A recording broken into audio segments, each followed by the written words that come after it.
Hello, so this was supposed to be Berserk video on the first half of Golden Age. We were going to do volumes 1 through 9. That was the plan. And then I sat down to write out my notes and realized that's impossible. Only a madman would do that. There's too much to discuss. There's too much nuance in every single panel. There's too much over-reading that I'm doing that I need you all to tell me to calm down and stop it because you're doing too much. It took me an embarrassing amount of time to write up notes for this, and I realized, okay, I have two options here. I either set this aside and work on other videos while I just pluck away at this for a while, because it's going to take me a long time to get through 9 volumes like this, or just break it up more than you had planned. So forgive me and allow me to be a little bit overindulgent in the amount of time it takes me to cover Golden Age. In this video, we are talking about volumes 4, well, the end of volume 3, through half of volume 6. I'm cutting it at the fountain scene. And then if I can get my act together and not be insane with the amount of little details that I pick at as I go through the second half of the first half of Golden Age, then hopefully that video will be up on Monday or Tuesday. So they'll at least be close together. Sorry. But here we go. I already did a video on the Black Swordsman, so that will be, I mean, I'm probably not going to remember to link it, but you know, it's available. It exists online. And this is the beginning of Golden Age, starting with Guts' childhood. So from the first panel, we start out with this stark image of Guts, a child born of a corpse, rescued by a woman who recently lost her child, while the two take refuge in each other. And the soon-to-be father figure is harsh and distant with the two. This is a picture that's emphasized again as his mother is dying. Gambino is nowhere to be seen, but Guts pushes through the people to be the one at her side. He's the one holding her hand as the rest of the world narrows. Nothing else matters but this moment. Meanwhile, Gambino is far away. This is something that I love about Mira's writing, is that it's not just the dialogue that gives information and the artwork that shows the high action or the intense moments. The artwork tells the story in just as much detail as the dialogue does, and oftentimes in more detail than the dialogue does. We pick up on the physical cues of the characters as well as the direction of the paneling to emphasize the point that's being made here. Like in this scene where Guts, like I said, pushes through, grabs a hold of his mom's hand, and he's there for her. The resolution on his face, which then leads to the next panel, which is the world narrowing in. This is the only thing that matters, which then leads to the next panel on the page, which shows Gambino far, far away. This one page and the way Mira has formatted it tells so much of what we're supposed to pull, from these characters and their dynamic and what this world for Guts looks like. After his mother's death, all through his early childhood, Guts doesn't seem to speak much. So we, the reader, are forced to understand him through his body language, his expressions, and his actions far more than through his words, which leads us into reading him by his body language and his actions into adulthood too. We'll have scenes where he's recalling information that's upsetting him, and through his body language we see him getting more and more upset as he's remembering the words that are like daggers to him, that are hitting him especially hard. And we're meant to pick up on seeing the body language of him escalating things and what it is that's upsetting him. But verbally, all he can say is the equivalent of, ah, because he doesn't know how to express it verbally.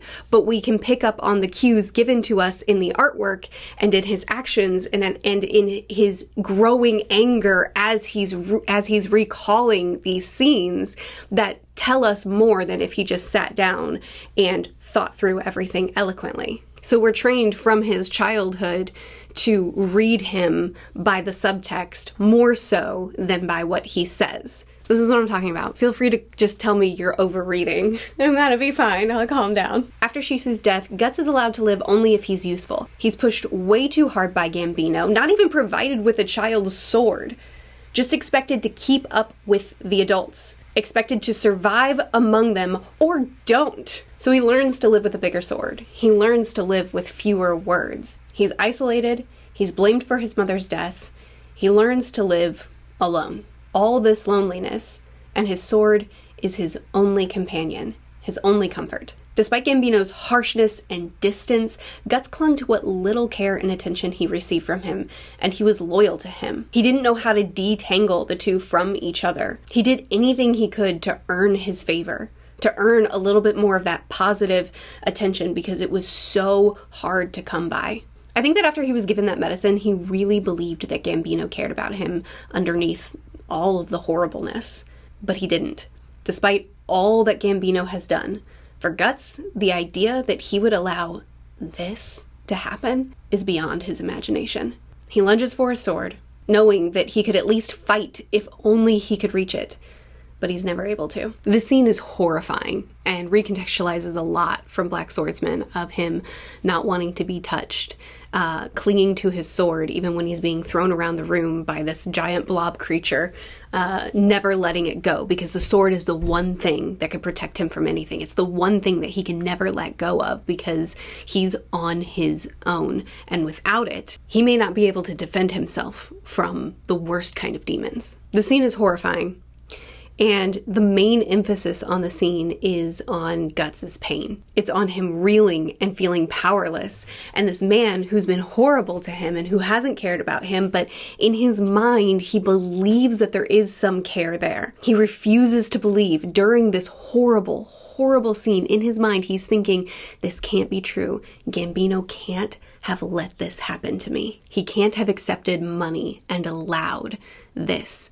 And the aftermath of the scene, as he's laying there bruised and his eyes are just glazed. I think the emphasis of the scene is on the terror of it and on the brokenness that it caused. And when he leaves the tent in the morning, when he's set with it all and he thinks, okay, this actually did happen the way Donovan said that it did. Took me a second to remember his name. The way Donovan said that it did. And he goes out to fight Gambino, and Gambino just acts like nothing happened. He just, what? It's another day to him. And Guts believes him. He still has all this rage, he still has all this anger, but he believes that no, this didn't happen the way I was told it did. I can still trust this one person in my life. And he's just a kid that lost the one family member that actually loved him and clings to the one person that he still has, to the illusion that there's still something there. So from here, we see Guts challenge Gambino and believe him when Gambino acts innocent. So then he challenges his rapist and refuses to accept, even then, what he was saying. And after Gambino loses his leg and turns even more bitter and more violent, he directs all that rage and loss onto this child. What strikes me most about this scene is how similar it is to Donovan. He comes into the tent at night, looming over him with a look intent to take something. And while Guts sleeps dressed now, even the blankets are drawn in the same way, with darkness all around him, and the light of the blanket flows into the darkness.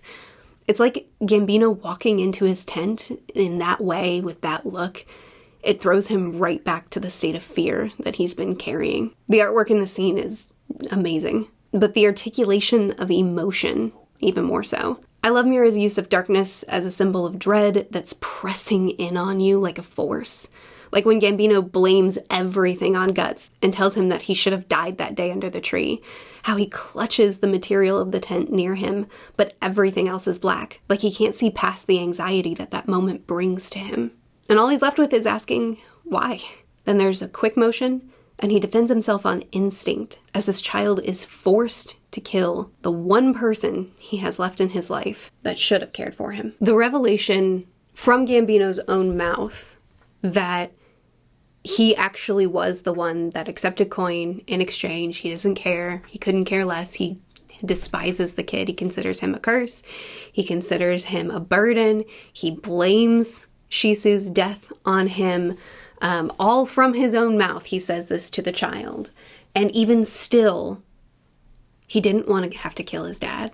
I'm not going to call him his dad. He didn't want to have to kill Gambino. Shisu, I call his mom because she was a mother to him.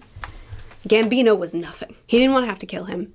He didn't want to have to leave the company. He didn't want his life to be upset. He just wanted his life. But even still, after all of that, he still has this tangled, confused vision of Gambino. He still looks to him and he carries the weight of having to do this. He still looks at him as he's searching himself and figuring out what he wants with life. He still takes Gambino's words toward him about what value he has and believes it. Good that he defended himself in the scene.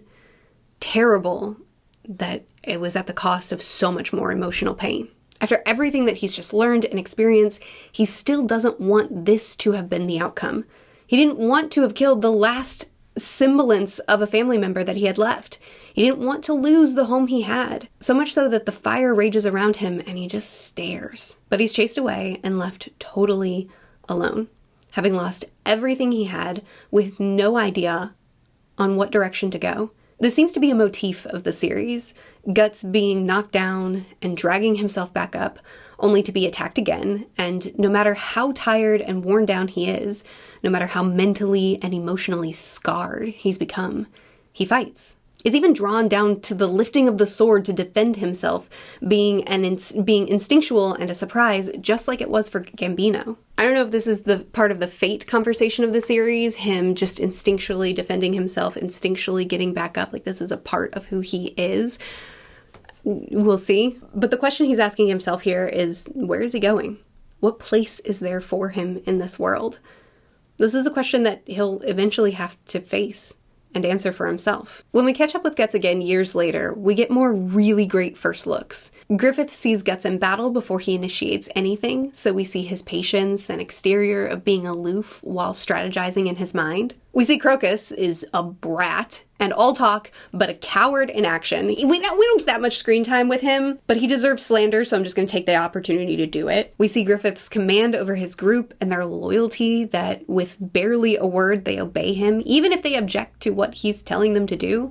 Plus, Casca's role as the one that Griffith trusts to send in no matter what needs to be dealt with. Guts' hesitation when he realizes he's fighting a woman, but still willing to do what he has to do to defend himself. And even though Griffith is more than happy to have his band handle a situation for him, we quickly see how capable he is on his own. And of course, we see once again Griffith standing back up no matter what. And how drawn to strength Griffith is. He sees what Guts is capable of and he doesn't want to kill him. He wants him on his side, even though right before this he was fighting on the other side of the battlefront. And Guts makes it clear that he doesn't want a company to travel with. But Griffith will make him loyal to his band, even if he has to do it by force. Griffith is a fascinating character for me because I don't know how to read him. He is so difficult to understand because you never know exactly what he's thinking or how much. We know he's always strategizing, but how much truly is a part of his plan and how much does he just say is? How much of his emotion is he actually, or his true, honest self is he actually showing us?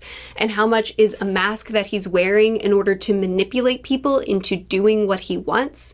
What is he doing that's sincere action? And what is he doing as just a move on the chessboard? Everything he does, and I'm gonna go into this more in the next video, everything he does feels like a strategic play. And I have to really consider to myself, was this honest? Or was this part of the mask? Was this a character he's playing for sympathy or to get you on his side? Or was there some realness in this? Or is it the two tangled together? Is this his honest self that he's only showing because strategically it'll help to show his true self here? He's such a fascinating character that I can't figure out, but he also is shockingly cruel. I'm not covering Casca's backstory in this video, it'll be in the next video, but I have future knowledge that, you know, that Griffith is the one that saved her from rape. Yet in this section we find out that Griffith told her to go lie naked with Guts to keep him warm because that's a woman's duty. In this section of story, we're told that she's given up womanhood, which again we'll talk about in the next video, but we're told outright that she's rejected her womanhood, that she wants to be viewed as just a member of the band, that this is the life that she's chosen, and it all makes sense when you know a little bit more about what she's come from. But the fact that Griffith is the one that saved her from that fate and then says it's a woman's duty to lie naked with a man to keep him warm. He knows her trauma. He knows what has made her so so unflinchingly loyal to him, and yet he'll look her in the eyes and tell her that, knowing that she'll obey him anyway. It's shockingly cruel, and also speaks volumes to how assured he is that he can give any command, and they will obey. They have that level of trust. They have that level of devotion. He could have told someone else to do it. There's no reason it had to be Casca. He could have had her do it, but say it in literally any other way. But he chose to do it like that. And that just tells me so much about him. When Griffith challenges Guts, he puts everything on the line for this fight. And from my perspective, it's largely out of a defense for his own freedom. He'll never be beholden to someone else again.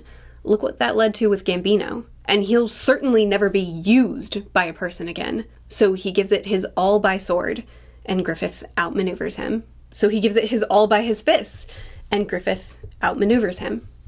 And now he belongs to Griffith, Guts' worst nightmare, to be owned by another, and Casca's greatest desire, to be desired by Griffith.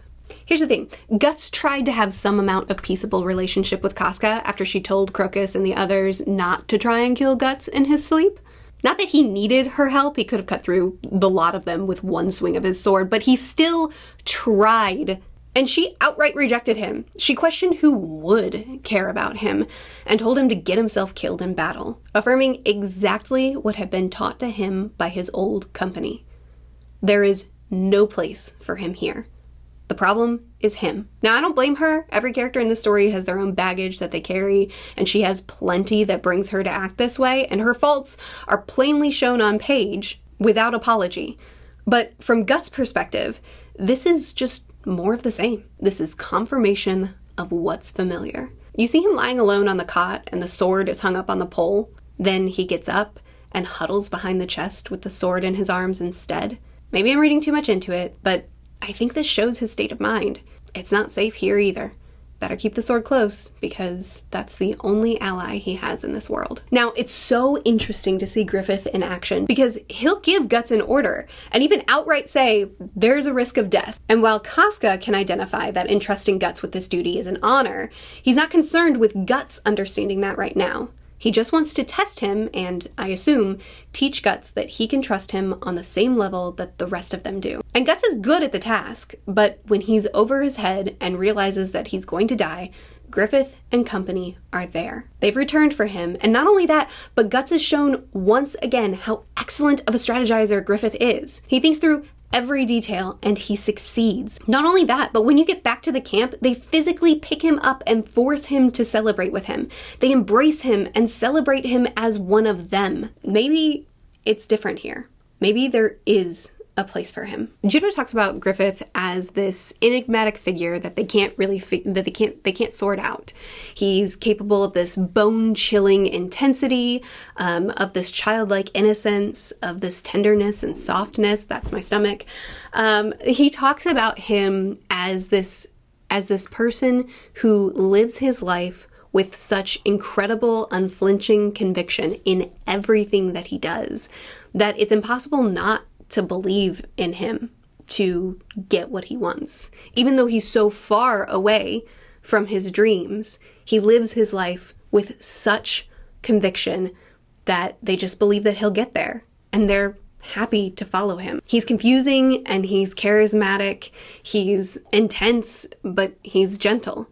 He can get the job done, and he can provide a place for them. It's like he's a figure that they have to trust, that they feel compelled to trust, because he's so far above them in wisdom, in strategy, in skill, and they're forced to believe in him.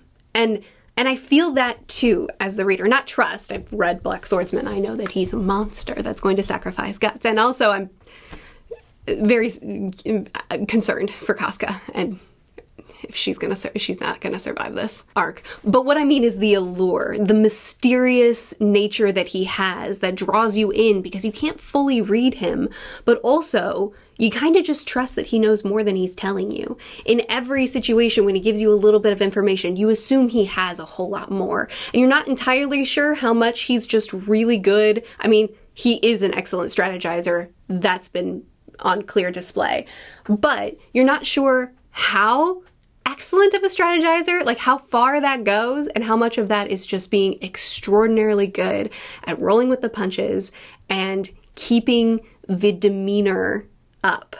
He's a fascinating character. So after Griffith calls Guts to have a little splash fight, he shows him the Bechelet and tells him that whoever possesses this is destined to obtain the world in exchange for his own flesh and blood. Okay, so again, we have this word destined. I'm convinced that this caravan that's just dropping the Bechelet off to different people, the Count and Griffith, but probably other people throughout history, I'm convinced that there's no coincidence there whatsoever. There's some amount of, we've predetermined who we're selecting, you are the one, and then we give you the thing, and then that brings forth what's fated. I mean, I could be wrong. I just said I'm convinced, and then I said it with my full chest, and then immediately I'm like, well, hang on now. I don't know. Let's not get ahead of ourselves. I never said I was sure. Don't hold that to me. I'm convinced that the caravan is not coincidental and not circumstantial. You didn't happen upon it. Beyond that, I'm still sorting through, the dynamic of fate and free will in this story. Fate is clearly a very strong pull. But again, the Count resisted what was supposedly fated to him by not sacrificing his daughter. So you can choose not to complete what is fated, but then if you don't, then you are fated to the other destiny, to what comes next. Now, can you resist the initial pull of the Bechelet if you have it? I don't know if I'm saying that right. If you have it in your possession, is the pull so strong that you will always go down this path, but how far you make it down the path is circumstantial depending on the person? I already know that Griffith will become a member of the God Hand and that he will sacrifice Griffith. I already know that Griffith is on his own in the Black Swordsman, which doesn't necessarily mean, he could have just broken away from the band again. But, it's a dark story. I know that Griffith acts like he only knows some legend, but doesn't know the details, doesn't know how to access any of it. He just knows that he has a dream that he will accomplish by any means. And if this will make it happen, then take my flesh and blood. Take whatever you need. I will get there. So regardless of what the relationship between fate and free will is in the story, though certainly the narrative is leading me to believe that there is no free will of man, which I don't think is what's been on display. So I think there's nuance. Again, I refer you back to the Count. But regardless of what the relationship between fate and free will is and how nuanced that is, and if there is an amount of free will that must begin before the fates are set into motion, lots of options here, lots of ways that it could go. Regardless of what that is, clearly Griffith is the kind of guy that will follow those fates, because what is fated of the one that holds the Bechelet, he's willing to do whatever it takes for what the Bechelet will offer him, supposedly. Moving out of the realm of wild speculation, I love the final panel where Guts is shielding his eyes, because it's already been established that Griffith is so charismatic and has something about him that draws people to him, his passion and throwing himself fully into everything, and I feel like this is the moment where Guts experiences it too. This is where he sees how bright Griffith is and how strong the draw to follow him is. And while it seems that Guts accepts the statement, "You belong to me," this time, what do you mean, "I'll decide the place where you die"? That's a crazy thing to say to someone, Griffith. I mean, I know where we're going. I mean, I don't know that you actually will decide where Guts dies, because he seems alive in the Black Swordsman, but even if you've just gained the trust of someone, and even if he already knows that he's going to sacrifice Guts at this point in the story, which I'm not convinced that he does, but also I'm willing to entertain it, that's still a crazy thing to say. Like, without all that context, just person to person, you're talking to a lad that you've just claimed possession of, and you're just like, oh, I'm going to decide where you die too. Is that cool? Like, no follow-up questions? You good with that? How are you just going to throw that out into the air and then end the scene? Like, I would have some follow-up questions on that one. I mean, I know he's like a battle commander and he just ordered him to do something that's very risky, and then he saved his life. So he's like, I'm not going to let you die in battle. Like, I'll be in control of sustaining your life as well as keeping it. Like, maybe that's the way Guts took it. This is just a crazy thing to say to somebody. Anyway, Guts is clearly affected by Griffith's full belief in making his dreams happen, even though they feel so far away from where he currently is. And he's left asking, where am I going? Once again. And he still doesn't have the answer to that question. For now. Anyway, so Casca has been displaced in her role with the band and with Griffith, and the one she's been replaced by is reckless and doesn't follow the plan. It's interesting to me that Guts says he's not the same, even though, as far as I can understand from the scene, he keeps saying that he's gonna stop something and then doesn't change. But we'll come back to that in the next video. And I just have to take a note of this because Griffith is claiming that Guts' recklessness is all part of the plan. And I assume that's something that's going to be illuminated further in the rest of the arc. I assume we're going to understand eventually how much control and foreknowledge Griffith had this whole time. I don't know. I'm just making note of it because, again, I'm left with a scene like this thinking, is it? Like, how? Are you actually that good of a strategizer, or are you just all the time looking at things and going, nah, I knew it. No, it's good. All part of the plan. Either way, his ability to assure everyone in his path that every single thing he has planned out and they can trust him entirely, even with their mistakes, even if that isn't actually part of the plan and he is just lying here, his ability to convince people to trust him that wholeheartedly is still an incredible move for his character. All right, let's talk about Zod. We watched Guts face battle after battle with conviction and excitement, but the moment he sees Zod, he has terror in his eyes. Of course, we've read Black Swordsman, so we know how easily he'll face this kind of creature soon, which just reminds us how much Guts still has to go through yet. Zod is such a great character. I complained about the Count, and I will complain some more about other minor villains coming up. But Zod, villain or whatever he is fantastic. The artwork around him, the presence he carries, his excitement for a real fight for once, and rage at that fight being impeded. All right, now for the prophecy. I obviously don't know what Zod is on about, but I am going to try to guess because that is who I am as a reader. So let me pull up those panels right quick. Okay, so Zod is fighting them. He's gonna win. He's incredibly powerful. It's amazing. And well, first let me mention I love the action when Griffith enters into the fight and he picks up Guts and he's like, "You good to fight?" And Guts says, "I don't have a choice." And so he just shouts out, I'm left, you're right, or something like that. And they immediately divide. I love that little bit of dialogue, but action that shows how in sync they are, how much they know and trust each other on the battlefield, even in the face of Zod. I just got a phone call. I don't know what I was saying just there, but anyway, so Zod is fighting, and it's what stops him. He's going to defeat them. Like, he's going to win. He's more powerful than them. They have no chance. And what makes him stop is to see the egg of the king, as he calls it. He says, "It can't be the egg of the king, a cub like him with the crimson behelit, the god hand." And then he's like, well, let me pull up the next panel. Okay, so it's that kind of ploy. And then he leaves. Well, he spouts a prophecy, but then he leaves.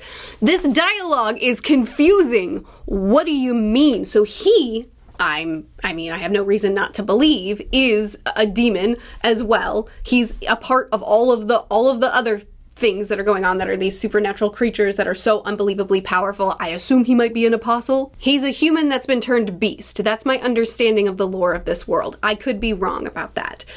But the point is that he doesn't know about the Behelit. He doesn't know who has it, and he doesn't know that he's fighting someone in possession of it. But the person that he's fighting, he plans to kill, and then he sees the egg, and then he says, aha, okay, I have to disengage now.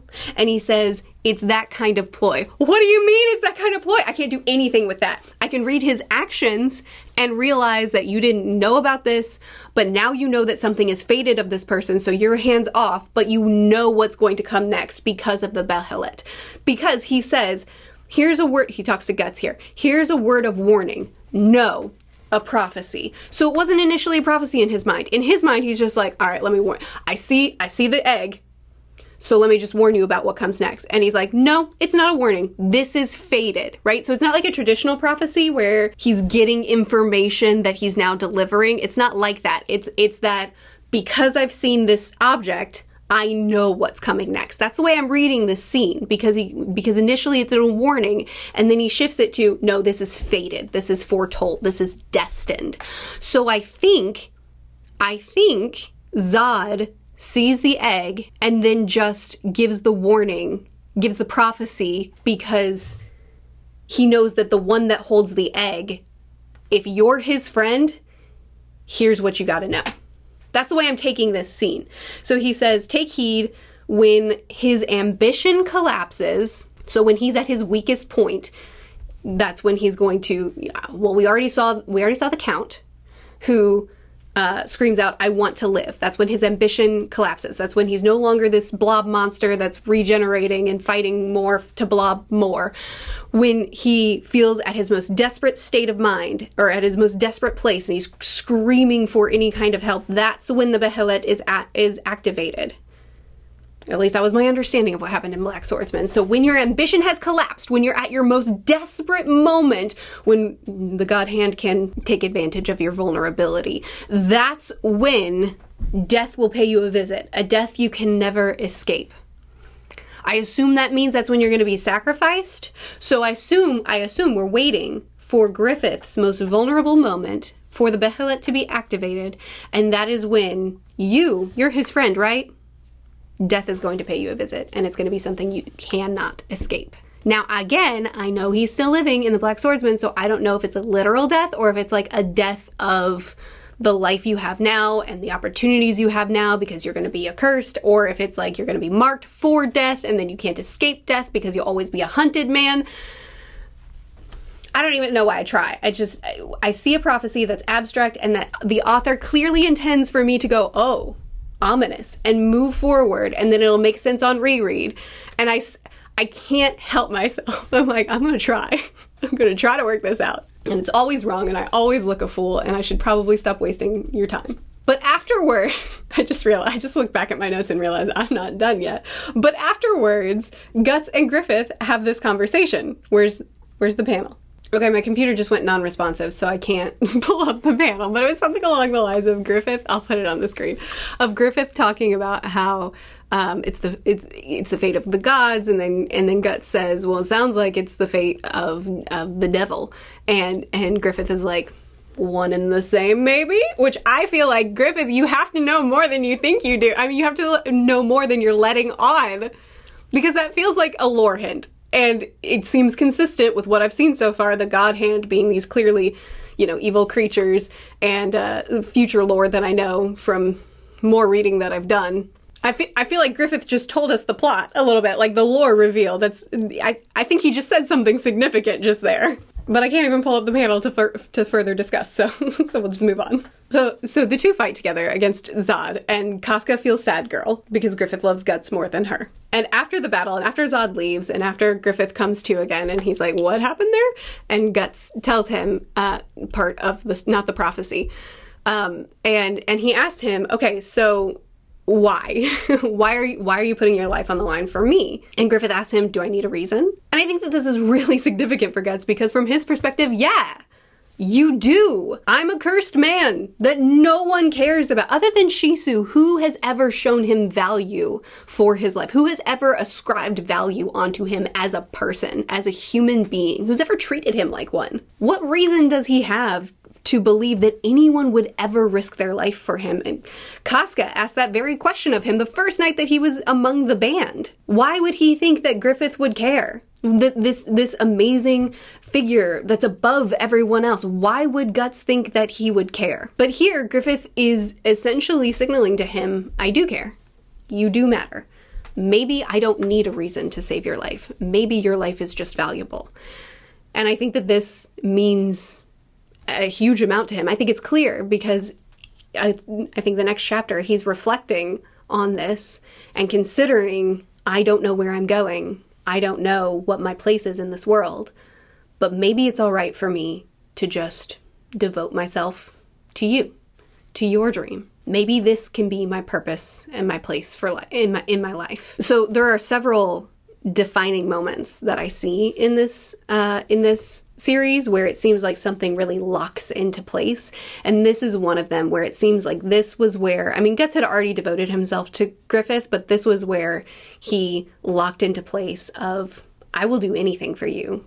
This is my place to be devoted to you. Okay, let's talk about some minor antagonists, because Miura does this thing where he introduces a character that's not going to be there for very long, that's just there as you know, a resistance for our main characters for a short time, and he just has them like bust in the door, shout, "I'm an antagonist," and then be defeated. And the King's Brother is one of them that I have to laugh at, because his whole introduction is rage. I don't like Griffith. This lowly bred trash. Oh, I have a plan. Rage, the plan didn't work. And don't get me wrong, what I'm not saying is that he has no characterization. Obviously he has motivations, he has reasons for his rage. There's thought behind what makes him rage. But also he has so little page time and he's so maniacal that it's just like, he doesn't have a mustache, but I know he's twirling someone else's mustache in his spare time. Now, I don't think that he's purposeless. I actually love what characterization Guts gets through his character, but I think he's funny the way he's depicted. Okay, so they go on this hunting trip and Griffith gets shot with a poison arrow, but the Behelit saves his life, which I guess is more fated stuff. Things have been set in motion because he is in possession of this and it's not going to be stopped. And Griffith, of course, put it all together and asked Guts to kill the man that tried to kill him, which he accepts without question, and even signals to Griffith that Guts doesn't need an explanation. He just needs an order. He'll do anything for him, without question. I read Guts as the type of person that is really difficult to get close to. He has too many barriers and walls, and he'll push you away and keep you out for a long time. But once he decides that you are one of his people, his loyalty is unflinching. I'll do anything for you. I'll sacrifice my life for you. No problem. You want me to kill someone? Fine. I don't need an explanation. Just tell me where it is. I will do it. And while his loyalty in concept is admirable, loyalty without thought is foolish. What makes the scene so incredibly painful is the inclusion of the child, obviously. He sees himself in the kid and it shakes him because it brings him back to his own pain. But he pushes that down so that he can stay laser focused on his mission to kill. And boy, does he stay focused. So focused that he strikes without clocking who the second person is. There's no way he would have killed this kid if he had known. Now, because he was blindly following orders, he's done something that he can never take back. So for the third time, we watch Guts take the hand of someone dying and needing comfort, anchoring this with his other memories of significant loss and pain. And we see Guts freezing as he realizes what he's just done. This panel struck me like a ton of bricks. In my Black Swordsman review, I didn't understand why Guts reacted like this after he saved Teresa, but she was cut by his sword. Now I realize that brought him right back to this moment. His sword had injured a child. By his hand, he took this little boy's life. And this trauma was so significant to him that just harming a child brought him right back here and made him tremble and look at his hands all over again. When I made this connection, I just had to go breathe and take a walk and quit reading for a little bit. Having subtle scenes like this, you know, so far ahead of where I would read it, and then having that one subtle panel of Guts connecting the two so that we can understand where that trauma is coming from and how he's still carrying it even when he's hardened, even when he's calloused, even when he's alone. It still strikes to his very core when he has something that just reminds him of it with Teresa so far down the road. But it's just that one flash of a panel and then Miura moves on. And we, the readers, we either get struck by it or we don't, but it's there, and it's so much more powerful because it's done like this, because I'm left to just see it, and then Guts has to keep moving. But like, I can't keep moving. I can't follow you out that door. I need to go for a walk. I'm not well. I haven't talked a lot about the paneling in this arc, but I love it. It feels like a storybook, the way things are laid out, and they tell a story. The panels tell a story on their own. like the darkness with the light pouring in from above as he slides down, and then the panels fall to mirror him as he mentally falls too. And we return to his nightmares again, the same ones we've seen before, memories of Gambino, and new ones, memories of a demon. But actually, Guts is the demon. And it's so good because he's right.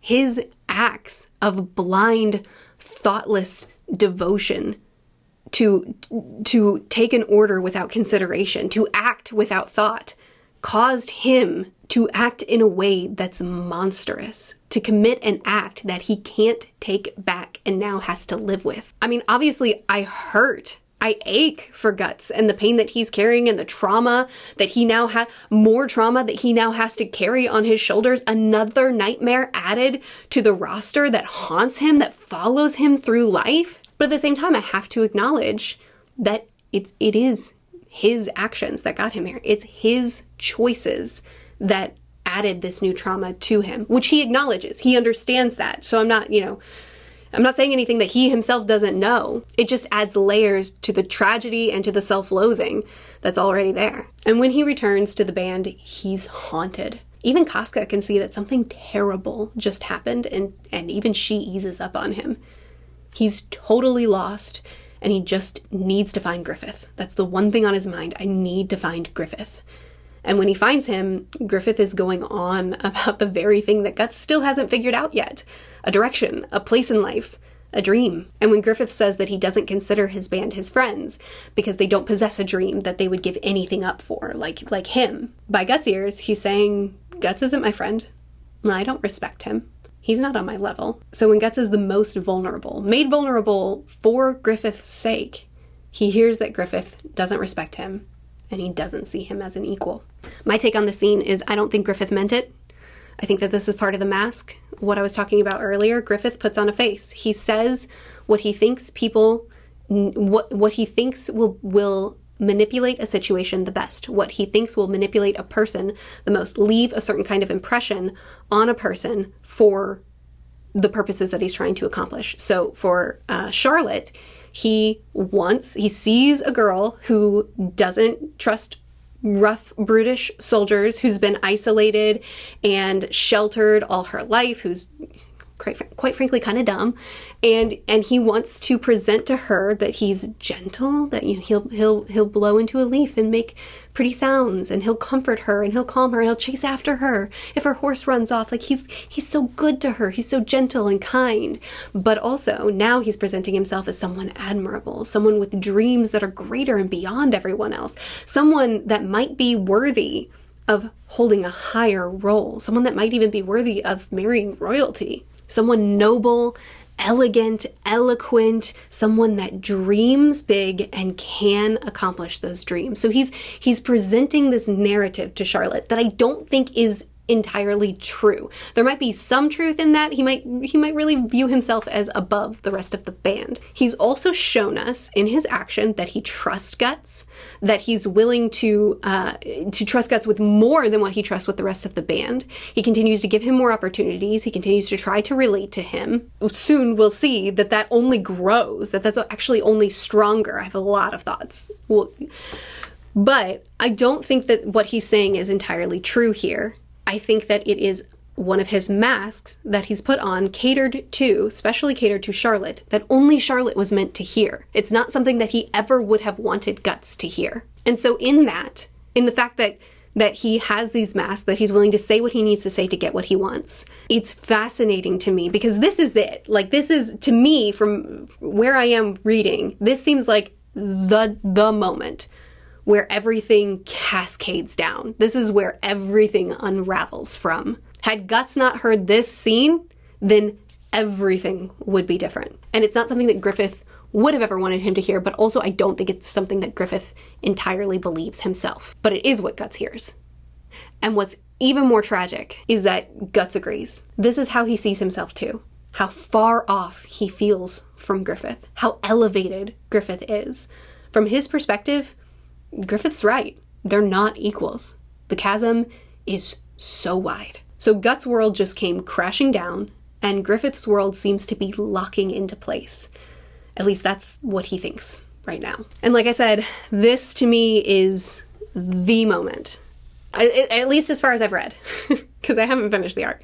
But this is the moment that everything cascades from. So if I had to break up these 9 volumes, because I wanted to break it up at the time skip, right? But no, that didn't work out. So if I had to break up these volumes, this seems like it has to be where we stop. So this is where we stop. I have more thoughts. There's other things that I want to talk about, but I need more information, or I need to be able to pull from future stuff. Like, I find it really interesting that Gambino and his company are constantly calling Guts cursed and the devil's child and bad luck, but the moment he's found by another caravan, he's called good luck. They're like, oh, what good luck that you've been found by us, that you're not going to die here today. And there's other things that are done that way too that I have thoughts on, but that's not fully formed. I have more thoughts that I'm going to pull from this section. But my goodness, is this video not long enough? Anyway, I'll see you Monday or Tuesday for more Berserk. But these are my thoughts for these volumes. There's a lot packed into this story, so there's a lot of talking to be had.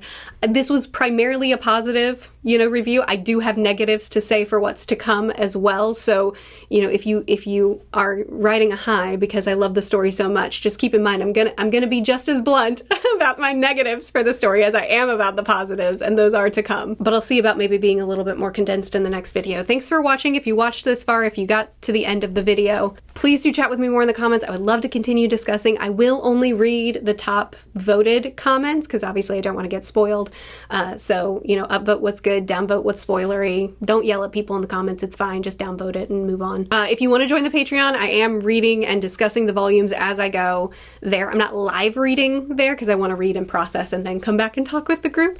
But I am discussing as I go along there, so you can check that out if you want to. But until then, please do chat with me more in the comments. I would love to see what your thoughts are.